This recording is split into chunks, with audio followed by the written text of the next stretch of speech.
오늘도 수없이 쏟아지는 뉴스에 요동치는 총선판. 그래서 이번에는요, 정치 고수 네 분과 함께 우리 총선판을 뒤흔들 주요 변수들을 짚어보려고 합니다. 이름하여 다이내믹 K총선. 첫 번째 주목할 총선 변수, 먼저 김성환 의원님이 가져오셨죠. 네, 총선이 막바지로 가면요, 가장 큰 변수가 그 후보자들의 막말입니다. 4년 전에도 이제 몇몇 후보들이 막말을 해가지고 그게 총선 지형을 출렁이게 했는데, 이번에는 뭐 어김없이 도태우 후보가 5.18 관련해서 망언을 하다가 뭐 사과하고 끝내려고 했는데 이제 민심이 안 좋아지니까 결국 이제 사퇴를 시켰잖아요. 대전에서는 일제 강점기가 더 좋았다 이런 발언을 했잖아요. 일본은 고양이, 조선은 생선 뭐 이런 표현도 쓰고요. 그리고 뭐 까도 요즘 아주 저 막말 퍼레이드 하고 있는 소위 난교 예찬으로 불리시는 분도 있고, 또 MBC에서 보도가 됐죠. 그 황상무 청와대 용산대 시민 사회 수석, 소위 정보사 회칼 테러 사건을 꺼내들었잖아요. 그러니까 이 문제가 아마 총선에서 가장 큰 변수가 될 가능성이 있어 보입니다. 우리는 말 안 하고 살 수가 없나, 나르는 솔개처럼 번태 속에 내뱉어진 소음으로 주위는 가득 차고 푸른 하늘 높이 구름 속에 살아와 수많은 질문과. 의원님이 준비해주신 변수, 막말 리스크 가져와 주셨는데요. 대구 중남구에 공천을 받은 도태우 변호사 5.18 폄훼 발언으로 논란이 됐는데 결국 공천이 취소됐습니다. 한동훈 위원장이 재검토 요청을 했는데 사실 공관위가 만장일치로 공천 유지하는 걸로 결정을 내렸었거든요. 한동훈 위원장이 국민 눈높이를 말씀하셨잖아요. 그렇죠. 눈높이 맞는 거 아니에요? 눈높이 맞다고 보세요? 네, 그렇게 보는 거죠. 뭐.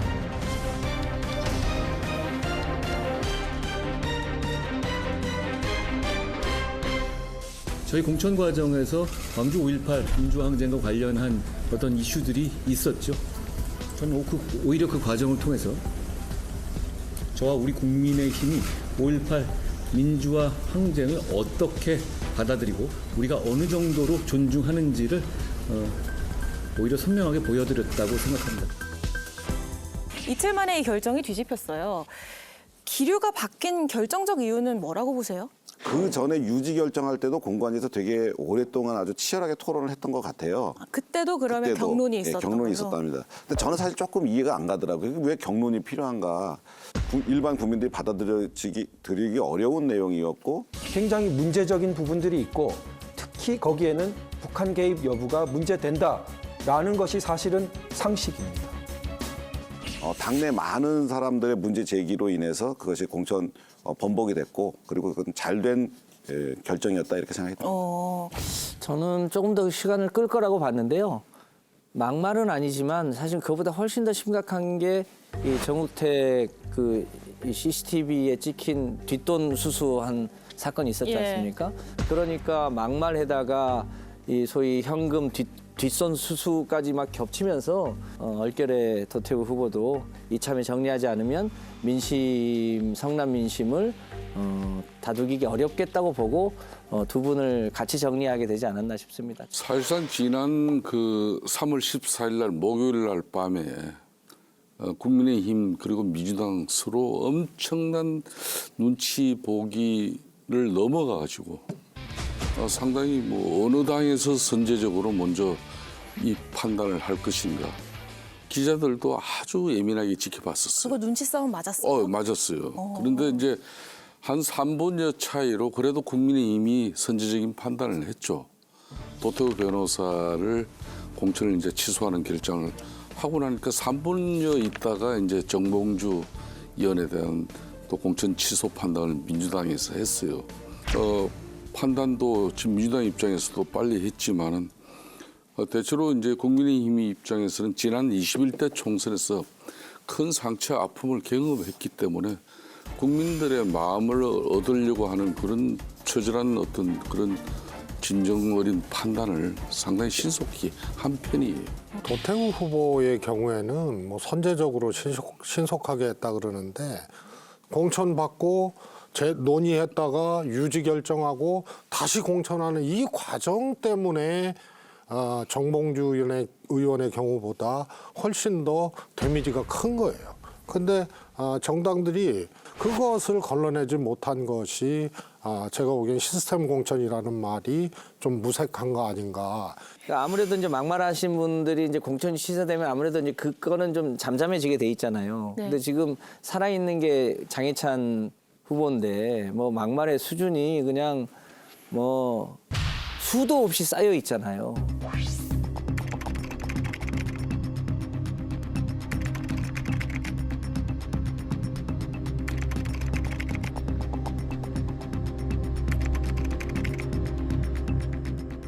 그래서 이 장해찬 후보는 국민의힘이 어떻게 할지 모르겠는데 민주당 입장에서 보면 그냥 후보를 계속 유지를 시켜 주시면 좋겠어요. 왜냐하면 우리는 그 장해찬 후보의 막말이 그냥 너무 많이 쌓여 있어서 그걸 계속 소위 이제 공격의 소재로 쓸 수 있거든요. 네. 그래서 장해찬 후보는 도태우 후보처럼 안 하실 건지 기왕이면 그냥 계속 끝까지 유지시켜 주시면 저희가 근데 계속 우리 막말을 제가 질문 공을 받았습니다. 짚힐 수 있을 것 같은데 어떻게 하실 예정이신지. 네, 뭐 제가 이제 뭐 결정하는 건 아니고 공관위에서 결정하는 건데 공관위에 지금 뭐 장해찬 후보에 대한 그 갑론을 막 얘가 많이 들어가고 있기 때문에 공관위에서 저는 충분히 이렇게 충분히 타당한 결론을 내릴 것이다 이렇게 판단을 하고 있는데요.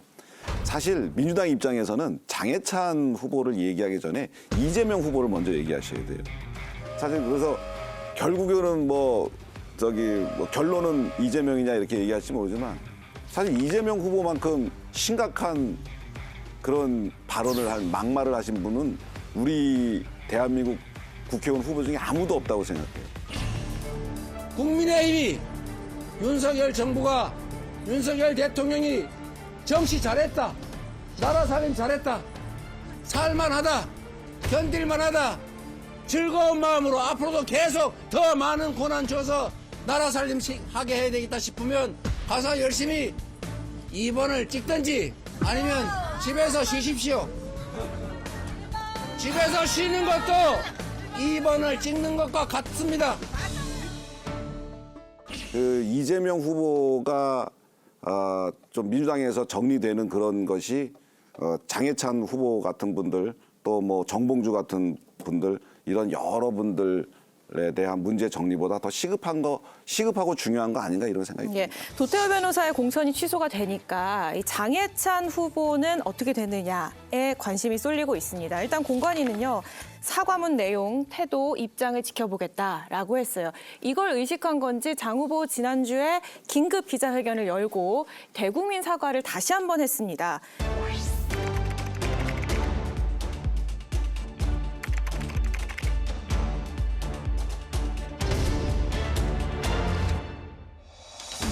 그 당시 저는 방송이나 공적 활동을 전혀 하지도 생각하지도 못했던 세상 물정 모르는 철없는 20대 초중반이었습니다.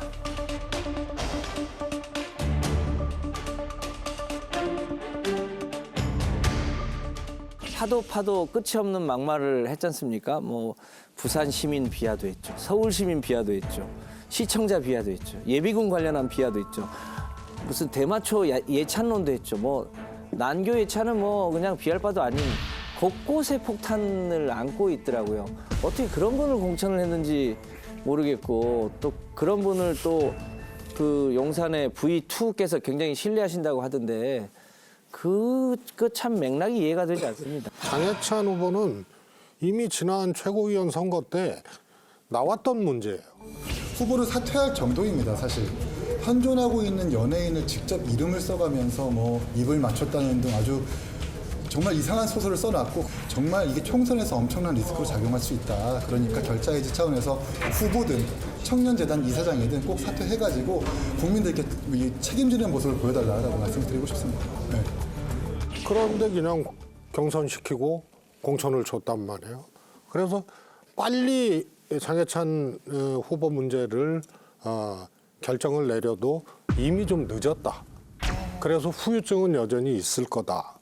그러나 끝까지 완주를 시키거나 공천 취소를 안 하고 그런 결정을 미루거나 하면은 그 타격이 더 커지는 거죠. 그래서 저는 정리할 수밖에 없다. 이렇게 보고 있고요. 좀 정리를 안 하면 좋겠다. 아니, 그러니까 그거는 그 민주당도 네. 이제 또 현재 진행형 이 막말이나 말실수들이 또 나오게 돼 있어요. 예. 총선 때까지. 그 다음에는 공천 이제 끝나면은요, 과거 소환이 돼요. 과거 한 말이. 예? 그래서 그 막말이 되고, 그게 이제 정리가 되면 현장에서 혹은 또 이 후보들이 혹은 지도부에서 관계자들이 또 어떤 말실수나 이런 것들이 통상 이렇게 나와요. 제가 중요한 예를 드는데 안산의 양문석 후보 같은 경우도 그런 거예요. 지금 이제 민주당 입장에서는 노무현 전 대통령의 그런 노무현 정신을 계승한 지금 이재명 정당이다. 이제 이렇게 뭐 이번에 이제 포장을 하고 나가고 있는데 이 양문석 후보가 한 이야기가 2008년도에 어떤 이야기를 했는가 하면 한마디로 문재인 전 대통령에 대해서 그 이제 약속을 지키지 않았다. 그래서 역겹다고 막 이렇게 역겹다고 입장도 내고 심지어 불량품이다. 뭐 이런 식으로까지 원색적인 비난을 아끼지 않았던 분이 바로 양문석 후보예요. 그럼 안산을 갈 때 뭐라고 간 겁니까? 전해철 의원을 잡으려고. 그러니까 작년 9월 달에 국회 본회의장에서 이재명 대표의 체포 동의안을 갖다 이제 가결된 29명의 정확한 명단을 어떻게 민주당 지도부는 그 사람들 색출해냈어요. 깨딸들이 이제 뭐 그분들 이제 촉출해내기 위한 다각적인 이제 뭐 압박을 하고 노력을 하고 있는데 그때 이분이 수박 발언하고 민주당 지도부에서 이분을 정식 3개월 징계를 때렸어요. 나는 뭐 당에 들어가서 뭐 나라를 위해서 법 같은 거 안 만든다. 수박들 척결하고 때려잡는데 나는 국회의원직을 뭐 사용하겠다. 이렇게 하는 것 자체도 다 철학적으로 생각이 잘못된 거기 때문에 이런 것들 다 공통적으로 우리가 문제를 삼아야지 상대방 거는 문제를 삼고 우리 편 거는 오케이 괜찮다. 그냥 끌어안을 식으로 한다 그러면은 정치 발전은 저는 없다고 저 봅니다. 진짜 죄송한데 저희가 녹화 중에 또 MBN 단독 보도로 속보가 들어왔는데요. 장해찬 이 후보의 공천이 공관위에서 취소하기로 결정을 내렸다라는 소식이 들어왔습니다.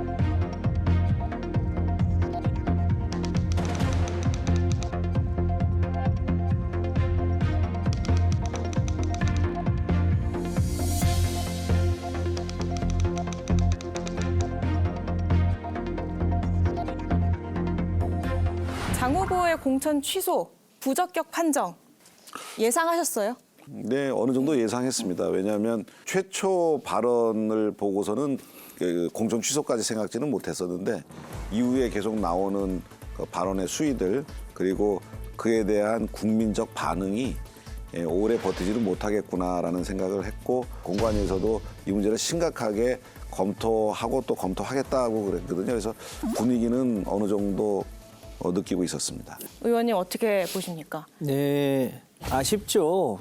저희는 좀 계속 장해찬 후보가 계속 이제 후보로서 살아 있어야 저희가 잔인하시네 참 상대당의 접근해요.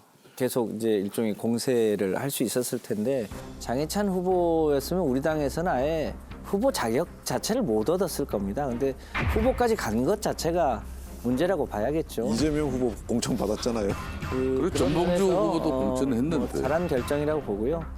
기왕에 결정하셨으니까 이참에 다음 순서는 황상무 시민사회 수석도 좀 조기에 인사조치를 하는 게 맞지 않겠나 이렇게 생각합니다.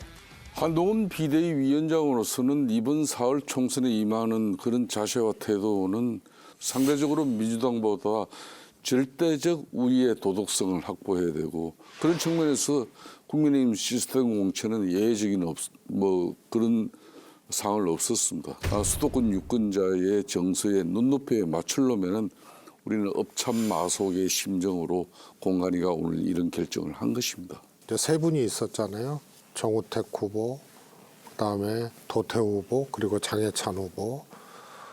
근데 공천 취소를 했다 이 결론이 중요한 것이 아니고 이 과정에서 한동훈 비대위원장의 판단 능력, 속도, 그리고 심지어는 도태우 후보나 뭐 이런 거는 옹호를 했던 이런 걸 보면서 제가 보기엔 이 세 분의 공천을 처리하는 과정에서 속도가 늦었고 심지어는 옹호를 했고 혹은 책임 떠넘기는 모습도 보였고 그래서 결론은 취소한 거는 그나마 다행인데 이 과정에서 한동훈 위원장이 굉장히 좀 의문에 또 이렇게 피해를 보게 된 그런 과정이 아닌가 싶습니다.